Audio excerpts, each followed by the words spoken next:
Hello friends, hi नमस्कार। Welcome to my YouTube channel let's do and learn. Guys, आप सभी का अपने YouTube channel let's do and learn में बहुत बहुत स्वागत करती हूँ। और आज हमारे चैनल को सब्सक्राइब करने के लिए यहाँ पर आप सब्सक्राइब का बटन क्लिक करिए, साथ ही बेल आइकॉन ऑल वाले क्लिक करिए ताकि सभी नोटिफिकेशन।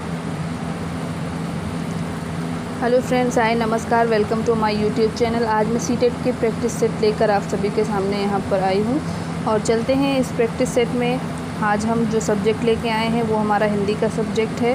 और हिंदी के सब्जेक्ट में आप जानते हैं कि यहाँ पर दो पैराग्राफ आते हैं, एक गद्यांश का एक पद्यांश का। तो पहला जो पैराग्राफ है वो है हमारा गद्यांश का। आइए गद्यांश को एक बार हम रीड करते हैं।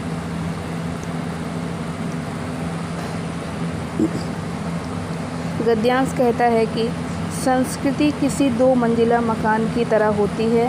पहली मंजिल पर एकदम मूलभूत मगर चिरंतन जीवन मूल्य होते हैं। इसमें परस्पर सहकार्य, न्याय, सौंदर्य जैसे मूलभूत तत्व आते हैं। ये मूल्य समय से परे होते हैं। पहली मंजिल पर दूसरी मंजिल का निर्माण किसी समाज की विशिष्ट आवश्यकताओं के अनुरूप होता है। धार्मिक, ऐतिहासिक परंपरा, आर्थिक लेन देन, स्त्री पुरुष संबंध और परिस्थितिजन्य अन्य मूल्यों का निर्माण में योगदान होता है। यह व्यवस्था मूलतः संरक्षणात्मक होने के कारण तरह तरह के प्रतीक, परंपरा, रूढ़ि और अंधविश्वास का बड़ा सा पिंजरा बनाती है। इससे पहली मंजिल के मूलभूत मूल्यों की उपेक्षा होने लगती है। समाज को भ्रम होने लगता है कि दूसरी मंजिल की मूल व्यवस्था ही अपनी सच्ची संस्कृति है। भ्रम से कई तरह की विकृति उत्पन्न होती है जो सामाजिक परिवर्तन से संघर्ष करने लगती है। वस्तुतः आज इन्हीं परिस्थितियों को मात देकर नई संस्कृति का निर्माण करना देश के सामने सबसे बड़ा कार्य है। इसमें शिक्षा पद्धति और प्रसार माध्यम महत्वपूर्ण भूमिका निभा सकते हैं। शिक्षा से भावी पीढ़ी पर सांस्कृतिक निष्ठा के संस्कार डाले जाते हैं। हमारी शिक्षा इस कटौती पर खरी नहीं उतरती है। समाज में विषमता की खाई चौड़ी करने में ही इसका योगदान रहा है। यह अमीरों की दोस्त और गरीबों की दुश्मन हो गई है। एकाध ठीक ठाक पाठशाला में बच्चे को प्रवेश दिलाने में 20,000 रुपये तक का हफ्ता देना पड़ता है। आइए क्वेश्चंस की ओर मूव करते हैं। और इस पैराग्राफ से लिया गया पहला जो क्वेश्चन है वो कहता है कि परस्पर सहकार्य, न्याय और सौंदर्य को संस्कृति के मूल तत्व क्यों कहा गया। तो पहला ऑप्शन कहता है कि ये समय के साथ बदलते हैं। दूसरा ऑप्शन है इन्हें प्राप्त करने में बहुत कठिनाई होती है। तीसरा ऑप्शन है इनकी जड़ें बहुत गहरी हैं। चौथा ऑप्शन है इसमें समाज की अधिक आस्था होती है। तो प्रश्न नंबर 91 का जो सही उत्तर होगा वो होगा हमारा ऑप्शन नंबर सी, यानी इनकी जड़ें क्या हैं, तो बहुत ही गहरी हैं इनकी जड़ें, इसीलिए इसको मूल तत्व कहा गया है। आइए अगले प्रश्न की ओर चलते हैं। और अगला प्रश्न यहाँ पर क्या कहता है। अगला प्रश्न कहता है कि संस्कृति के मूल तत्वों की उपेक्षा क्यों होने लगती है। तो संस्कृति के मूल तत्वों की उपेक्षा क्यों होने लगती है। पहला ऑप्शन है संस्कृति के मूल तत्व इतने दुसाध्य हैं कि उन्हें हर समय बनाए रखना कठिन है। दूसरा ऑप्शन कहता है पुरानी रूढ़ियों और परंपराएं हम पर हावी हो जाती हैं और हम ठीक प्रकार से नहीं सोच पाते। और थर्ड ऑप्शन है उसका निर्माण अलग अलग लोग करते हैं, इसलिए कोई अपना उत्तरदायित्व तो नहीं मानता। फोर्थ ऑप्शन है संस्कृति अदृश्य है, अतः सामान्य जनता के महत्व को नहीं जानती। तो इसमें जो सही उत्तर है वो है ऑप्शन नंबर 1। संस्कृति के मूल तत्व क्या हैं, इतने दुसाध्य हैं कि उन्हें बनाए रखना, अपनी संस्कृति को बनाए रखना बहुत ही कठिन काम है, बहुत ही जटिल है। आइए अगले प्रश्न की ओर चलते हैं। अगला प्रश्न है हमारा संस्कृति को दो मंजिला मकान की तरह क्यों बताया जा रहा है यानी बताया गया है। तो संस्कृति को 2 मंजिला मकान की तरह क्यों बताया गया है? पहला ऑप्शन है इसके निर्माण में श्रम और समय दोनों लगते हैं। दूसरा ऑप्शन है उसके 2 अलग अलग घटक हैं। तीसरा ऑप्शन है उसका संबंध उच्च और निम्न वर्ग दोनों से है। और फोर्थ ऑप्शन है वह किसी भी राष्ट्र की 2 स्थितियों को स्पष्ट करती है। तो प्रश्न नंबर 93 का जो सही आंसर है वो है ऑप्शन नंबर बी, यानी कि क्या है 2 अलग अलग। ऑप्शन नंबर बी क्या है? तो ये 2 अलग अलग क्या हैं? घटक हैं। आइए अगले प्रश्न की ओर चलते हैं और अगला प्रश्न कहता है, ये कहता है कि संस्कृति के पुनर्निर्माण में सबसे अधिक सहायक कौन हो सकता है? संस्कृति के पुनर्निर्माण में सबसे अधिक सहायक कौन हो सकता है? पहला ऑप्शन है लोगों की दृढ़ इच्छा शक्ति। दूसरा ऑप्शन है संस्कृति का सरलीकरण। तीसरा ऑप्शन है शिक्षा पद्धति में बदलाव। चौथा ऑप्शन है संस्कृति का सामान्य जनों में उचित प्रचार प्रसार। तो इस प्रश्न का जो सही उत्तर होगा वो क्या होगा कि अपनी शिक्षा पद्धति में क्या किया जाए? तो बदलाव किया जाए। ऑप्शन नंबर सी यहाँ पर सही उत्तर होगा। आइए चलते हैं प्रश्न नंबर 95 की ओर। ये कहता है शिक्षा पद्धति सफल क्यों नहीं हो रही है? तो पहला ऑप्शन है वह अमीरों और गरीबों के बीच खाई चौड़ी कर रही है। दूसरा है शिक्षा बहुत महंगी हो गई है। तीसरा ऑप्शन है वह संस्कृति के प्रति पूज्य भाव से संस्कार नहीं डाल पा रही। और चौथा ऑप्शन है वह हर बार बदल दी जाती है। तो इस प्रश्न का सही उत्तर क्या है कि ये क्या कर रही है? अमीरों और गरीबों के बीच बहुत ही चौड़ी खाई को पैदा कर रही है। ऑप्शन नंबर 1 इस प्रश्न का सही उत्तर होगा। आइए चलते हैं अगले प्रश्न की ओर। अगला प्रश्न है शक्तिशाली की विजय अर्थ वाली लोकोक्ति है। तो ये क्या है? इसका मीनिंग क्या है? तो पहला ऑप्शन है एकता में बल है। दूसरा है अपना हाथ जगन्नाथ। तीसरा है जिसकी लाठी उसकी भैंस। और चौथा है जाको रखे सैया मार सके न कोई। तो प्रश्न नंबर 96 का सी ऑप्शन सही होगा कि जिसकी लाठी होती है उसका ही भैंस होता है, यानी शक्तिशाली की ही क्या होगी? विजय होगी। आइए चलते हैं अगले प्रश्न की ओर और अगला प्रश्न है कविता शिक्षण के अंतर्गत सिखाने का मुख्य उद्देश्य है। कविता शिक्षण के अंतर्गत सिखाने का मुख्य उद्देश्य है। तो क्या है मुख्य उद्देश्य, ये बताना है आपको। तो प्रश्न नंबर 97 का जो सही उत्तर होगा, आइए पहले ऑप्शंस देख लेते हैं। पहला ऑप्शन है शब्द भंडार वृद्धि। दूसरा है भावों की अनुभूति। तीसरा ऑप्शन है तुकबंदी का ज्ञान। चौथा ऑप्शन है रोमांच की अनुभूति। तो इस प्रश्न का सही उत्तर होगा भावों की अनुभूति। भावों की अनुभूति क्या है? तो ये कविता शिक्षण का उद्देश्य है। आइए अब अगले प्रश्न की ओर मूव करते हैं और अगला प्रश्न यहाँ पर कहता है कि क्षणिक शब्द का विपरीतार्थक है। क्षणिक शब्द का विपरीतार्थक है, यानी विपरीत बताना है, विलोम बताना है आपको। तो इसका विलोम शब्द क्या होगा? तो पहला ऑप्शन है इसके लिए शाश्वत। दूसरा है नश्वर। तीसरा है सनातन। चौथा है अमर।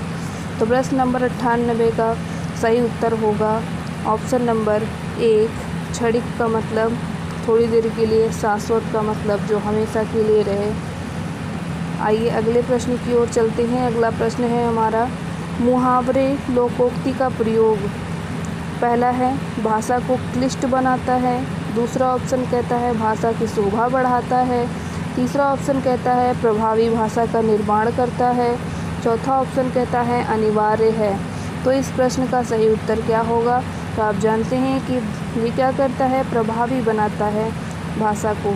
तो ये ऑप्शन नंबर सी सही होगा इस प्रश्न के लिए। आइए अब चलते हैं अगले प्रश्न की ओर। अगला प्रश्न है हमारा बच्चों के लेखन कौशल का मूल्यांकन करने के लिए कौन सी विधि बेहतर हो सकती है, यानी सबसे अच्छी विधि कौन सी हो सकती है? तो आइए पहले ऑप्शन की ओर चलते हैं। ऑप्शन नंबर 1 कहता है श्रुत लेख। दूसरा है पाठ आधारित प्रश्नों के उत्तर लिखना। तीसरा है सुंदर लेख का अभ्यास। चौथा ऑप्शन कहता है अपने भावों को लिखना। तो ये प्रश्न जो है 100 नंबर का, इसका जो सही उत्तर होगा वो होगा ऑप्शन नंबर सी यहाँ पर कि सुंदर लेख क्या है, तो ये लेखन का उद्देश्य है। आइए अगले प्रश्न की ओर चलते हैं और अगला प्रश्न हमारा प्रश्न नंबर 101 और ये कहता है कि कहानी सुनने में बच्चे कक्षा में एकाग्रचित होकर शांत बैठते हैं। दूसरा ऑप्शन कहता है बच्चे अनुशासित रहते हैं। तीसरा ऑप्शन कहता है बच्चों की कल्पना शक्ति व चिंतन शक्ति का विकास होता है। डी ऑप्शन कहता है बच्चे प्रसन्न होते हैं। तो इस प्रश्न का जो सही उत्तर होगा ऑप्शन नंबर सी सही होगा कि बच्चों की कल्पना शक्ति व चिंतन शक्ति का यहाँ पर क्या होता है, तो डेवलपमेंट होता है, विकास होता है। आइए चलते हैं प्रश्न नंबर 102 की ओर।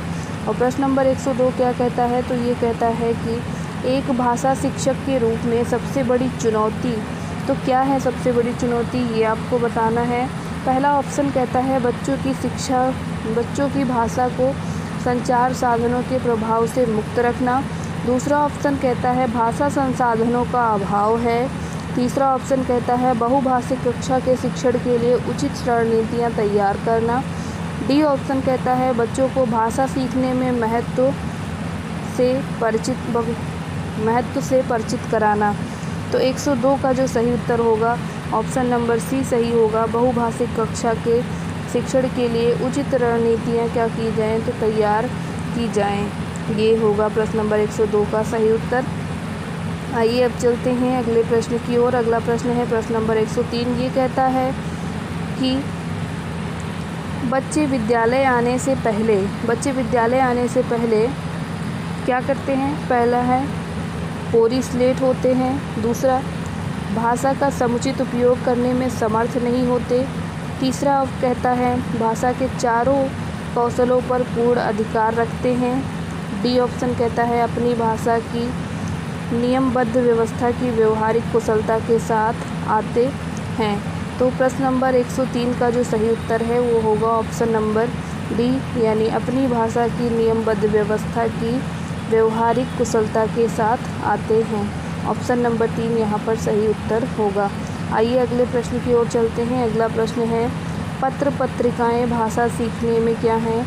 तो पहला ऑप्शन है साधन है, दूसरा है बाधक है, तीसरा है त्रुटियों को बढ़ावा देती हैं, चौथा है बड़ों के पढ़ने की वस्तु हैं। तो प्रश्न नंबर 104 का जो सही उत्तर होगा वो क्या होगा, पत्र पत्रिकाएं क्या हैं, भाषा सीखने के लिए एक साधन का काम करती हैं। ऑप्शन नंबर 1 यहाँ पर सही उत्तर होगा।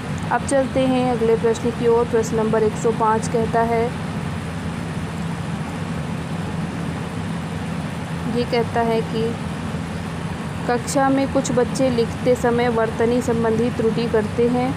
एक भाषा शिक्षक के रूप में आप क्या करेंगे। तो पहला ऑप्शन है शब्दों का सही रूप लिखते हुए बच्चों को दोनों तरह के शब्दों का अवलोकन करके अंतर पहचानने का अवसर देंगे।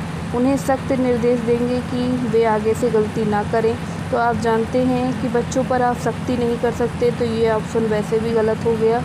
और अगले चलते हैं और बिल्कुल ध्यान नहीं देंगे त्रुटियों पर अगले ऑप्शन में, तो ये है, ये भी गलत होगा। उनसे शब्दों को 20 बार लिखने को कहेंगे, ये भी आप नहीं कह सकते।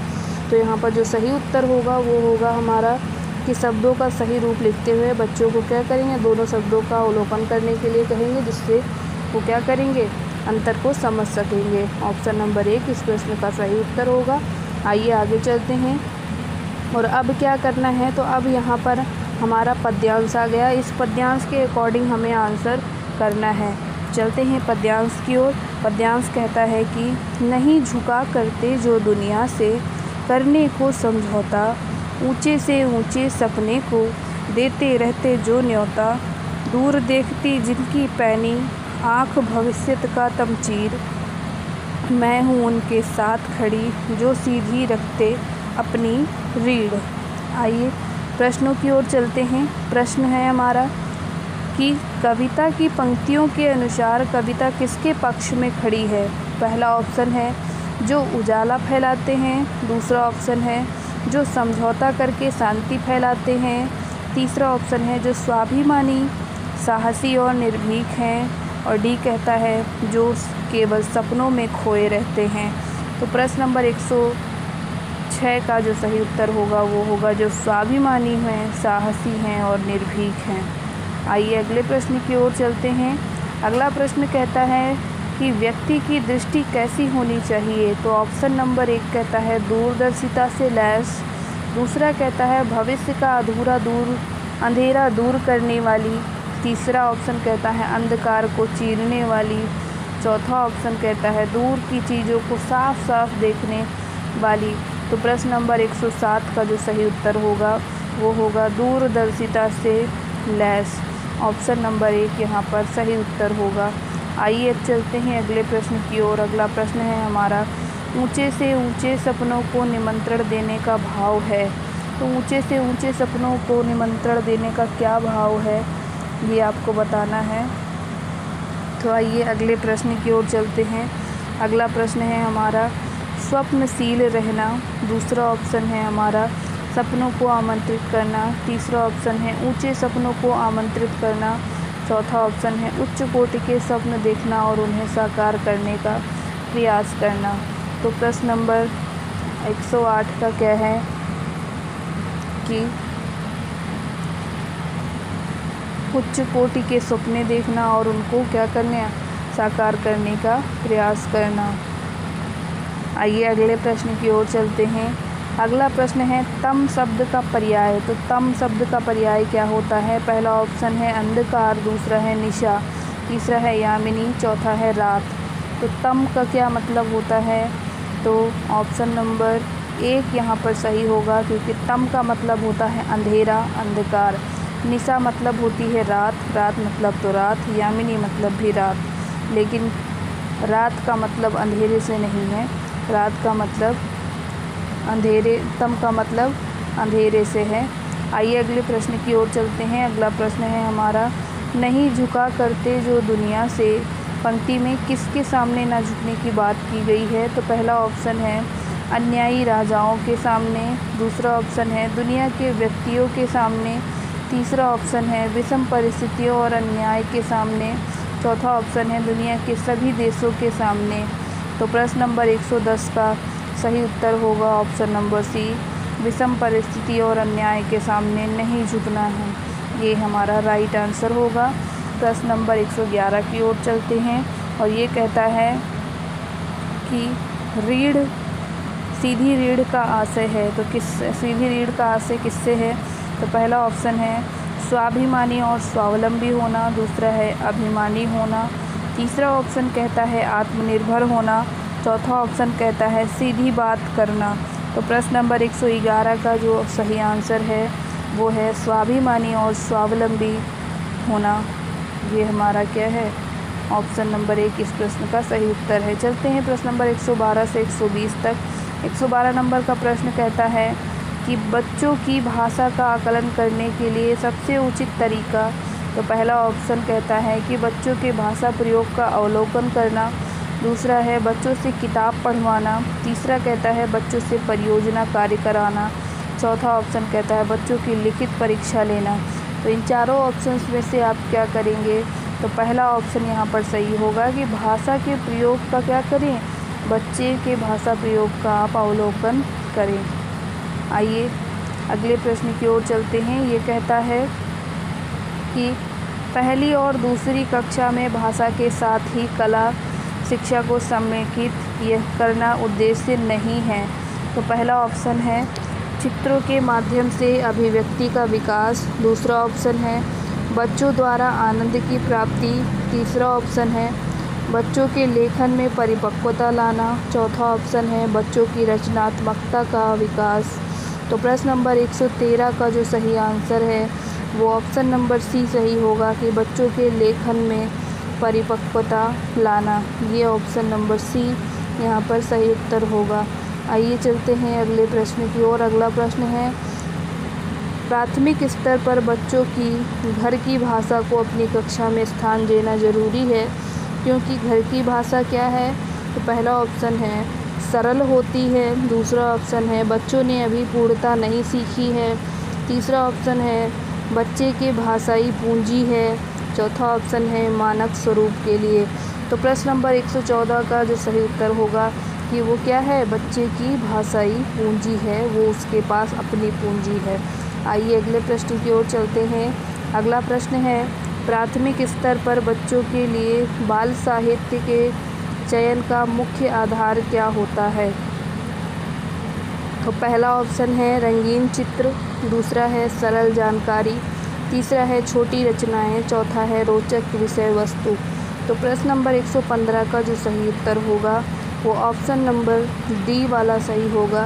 रोचक विषय वस्तु बाल साहित्य चुनने का मुख्य उद्देश्य है। आइए अगले प्रश्न की ओर चलते हैं।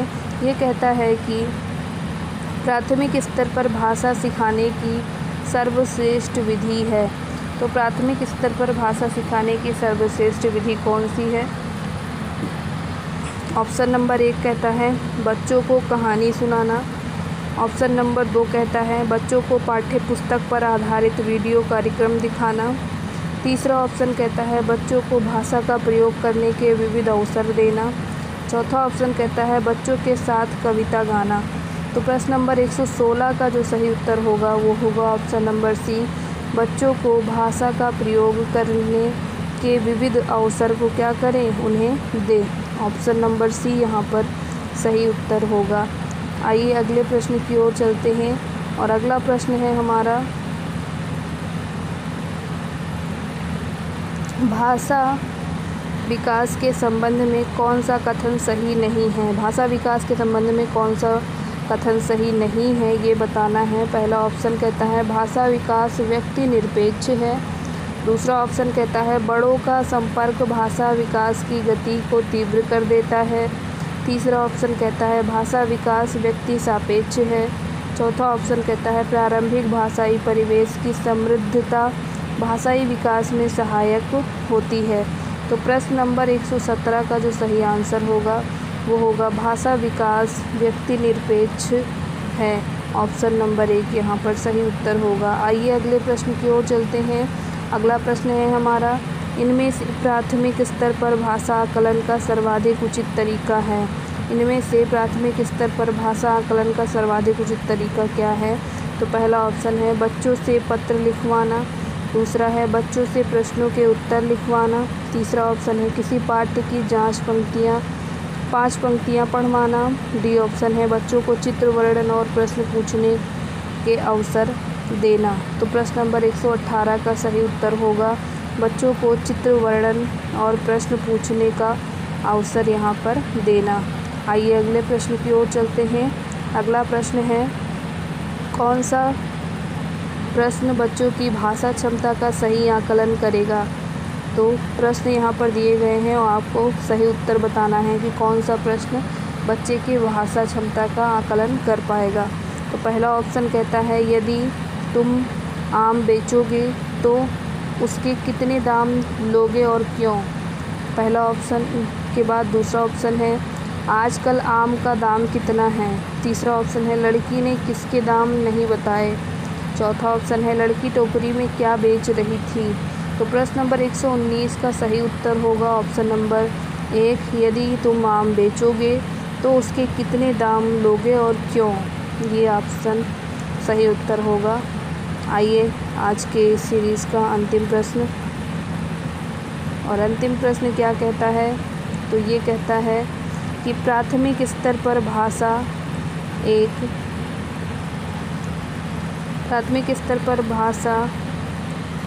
एक भाषा शिक्षक के सर्वाधिक अपेक्षित है। मतलब एक भाषा का जो शिक्षक होगा उससे आप सबसे ज़्यादा क्या एक्सपेक्ट करेंगे। तो पहला ऑप्शन है बच्चों को मानक भाषा का प्रयोग करना सिखाना। दूसरा ऑप्शन है कक्षा और कक्षा के बाहर बच्चों को भाषा प्रयोग के लिए प्रोत्साहित करना। तीसरा ऑप्शन है बच्चों की निरंतर परीक्षाएं लेना। चौथा ऑप्शन है पाठ्य पुस्तक में दी गई सभी कहानी कविताओं को कंठस्थ करना। तो इस प्रश्न का जो सही उत्तर है वो है कक्षा और कक्षा के बाहर बच्चों को भाषा प्रयोग के लिए प्रोत्साहित करना। ऑप्शन नंबर बी यहाँ पर सही उत्तर होगा। आपको आज का ये प्रैक्टिस सेट कैसा लगा कमेंट बॉक्स में कमेंट करके ज़रूर बताएं। और ऐसे ही प्रैक्टिस सेट्स के लिए, नोट्स के लिए और बीपीएससी के प्रैक्टिस सेट के लिए नोट्स के लिए आप हमारे साथ बने रह सकते हैं। Thank you for watching. Video पसंद आई हो तो चैनल को सब्सक्राइब ज़रूर कर लें। नमस्कार, जय हिंद।